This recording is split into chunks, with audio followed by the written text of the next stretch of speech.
Sports and Talk, 100.1 WVOC.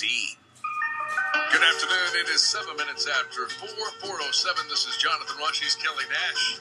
Hi there. Special studio guest coming up in just a second. We get him hooked up with his headphones. Is that too loud over there for you?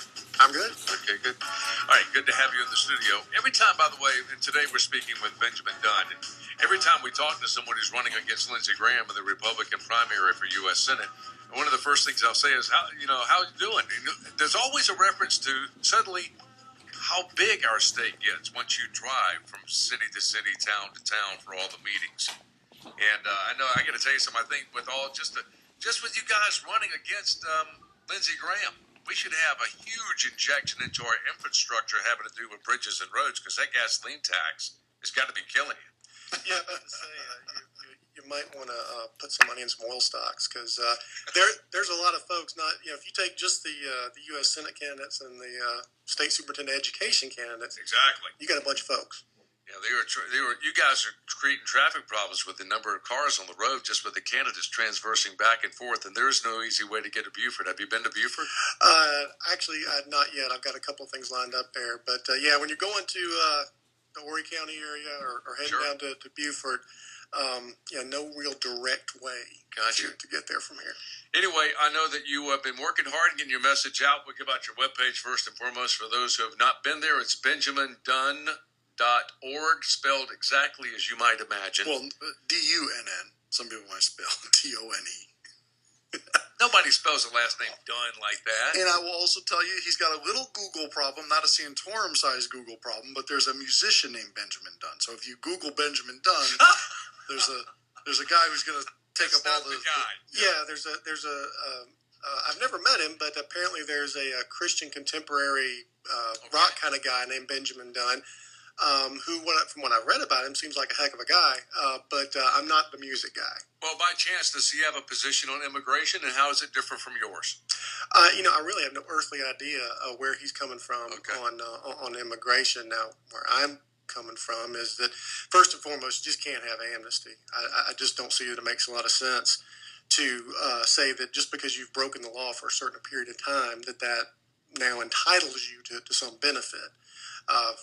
That diminishes the respect for the rule of law, and also it diminishes the actual citizenship, which these folks are here for, or at least some of them are here for in the first place. So what do you do then, Benjamin, with the 12 to 20 million people that are here illegally currently? What do you do with them once you've passed your immigration reform? Well, first and foremost, immigration, like any issue, these notions of Congress passing comprehensive anything doesn't seem to work out real well.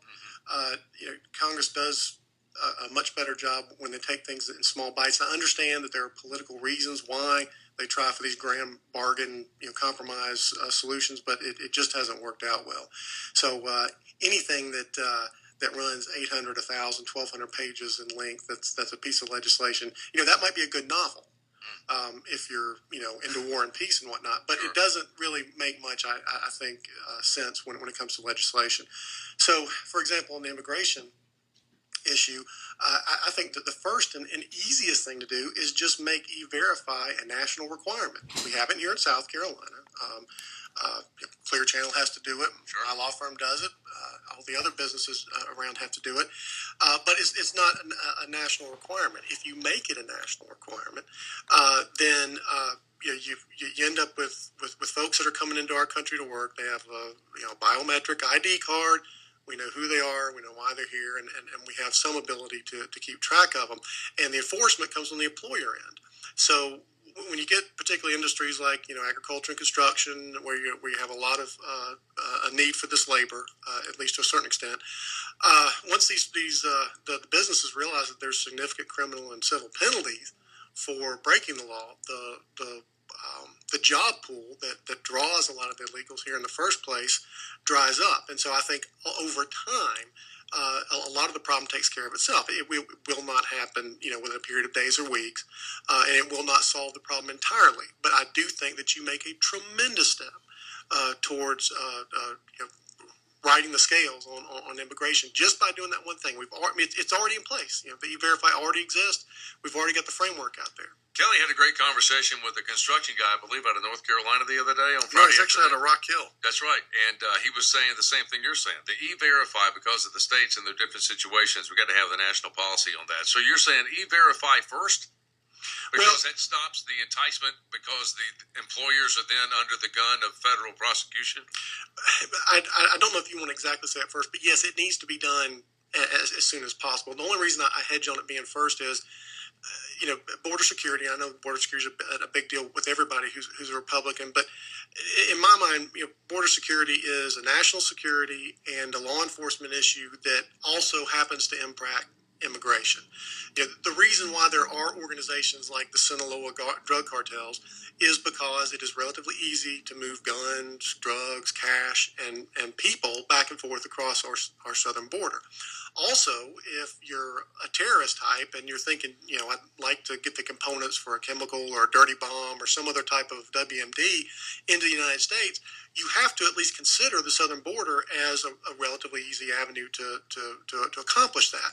So you've got to secure the border, and immigration is a part of that, but really it's got a lot more to do with again, our national security and our law enforcement. And I think that the E-Verify and the border security have to be done as soon as possible.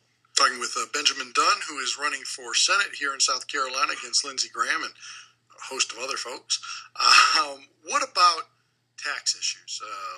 A lot of people, myself included, just feel like the IRS is a disaster. If we could get rid of the IRS altogether, is that something you'd be for? How would you see getting money for the Treasury? The two main proposals that are talked about, one is of course the fair tax, which is something of a consumption tax, a national sales tax type strategy, and then of course the flat tax.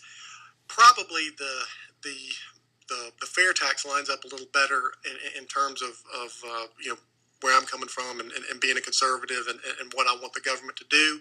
In terms of what's politically feasible, I think that the pathway to a fair tax is probably first to go towards more of a flat tax with the current income tax system that we have, and to try to transition over time from a flat tax to a fair tax. Now, if we can, if you end up with a Republican in the White House and not necessarily overwhelming Republican majorities, but at least substantial Republican majorities in the Senate and the House, then you might be able to look at going straight to a fair tax. But I think what is probably politically feasible at this time, and what looks feasible and at least near term in the future, is going towards more of a flat tax system, and then hopefully over time converting that to a fair tax. Obviously, the IRS is completely out of control, and under the Obama administration particularly, it has clearly been used as a tool of political oppression against folks whose views are unpopular with the administration. And that is completely antithetical to everything that we stand for as Americans, and that cannot be tolerated. I know the Republicans always, every time somebody runs for office who is Republican, and it's a national office, it's a Senate, it's a Congress seat, it's a President of the United States, we always get into this argument over the size of government. And then you have Republican candidates talking about which of the federal agencies they would completely abolish. Talk to me about what your idealistic situation is for the federal government's role, and how big is it? Or do we simply abolish several federal agencies? I guess I think government in general, and particularly the federal government, because it's so big and its viewpoint is either national or global in scale. Whether you call it, just another component of human nature or bureaucratic inertia or whatever, the government is always going to seek to increase its own power and its own influence. And therefore, I think it's critical for, first and foremost, our elected leaders, but also every one of us as a citizen, to constantly apply pressure to keep that bureaucratic animal from growing any larger than it already is. And so in terms of where we find ourselves today, we absolutely have a federal government that is far too big, is far too bloated, and it is doing far too many things. The Department of Education, of course, is one that is often pointed out, and was created during the Carter administration, and we've only had it around. I think it actually became effective or operational, I think, in actually 1980. That's a department I think we could certainly do without. There's lots of functions by departments such as energy and commerce and labor that it seems to me that you could pare those down, consolidate those down considerably, and end up with a federal government that is far leaner and meaner. Now, this is not one thing that I've said many times on the campaign trail is I believe in this country that we've gotten ourselves into something of a hole at this point, and we are not going to be able to get ourselves out of it with one piece of legislation, one term of Congress, 1 6-year term of a United States Senator, whether it's me or anybody else. What I do think, though, is we've got to have somebody who is committed to the day in and day out process of divesting power from Washington back to the state and local level. And in my mind, most of those steps are going to be small. Every now and then we may get a chance to hit one out of the park, but generally I think we're going to have to chip away at it, and it's going to take a long time before we can get back to a federal government that is much more reasonable in size and scope and focused on national defense and that few in interstate commerce and a few other key areas that are supposed to be under federal control. We're talking to Benjamin Dunn, Republican for U.S. Senate seat, currently running against Lindsey Graham and several other people, as Kelly mentioned, in the Republican primary upcoming. I think we have you until 4:30, correct? Yes, sir. I want to take a quick time out. We'll be back in just a moment again with Benjamin Dunn. FM News and Talk, 100.1 WVOC.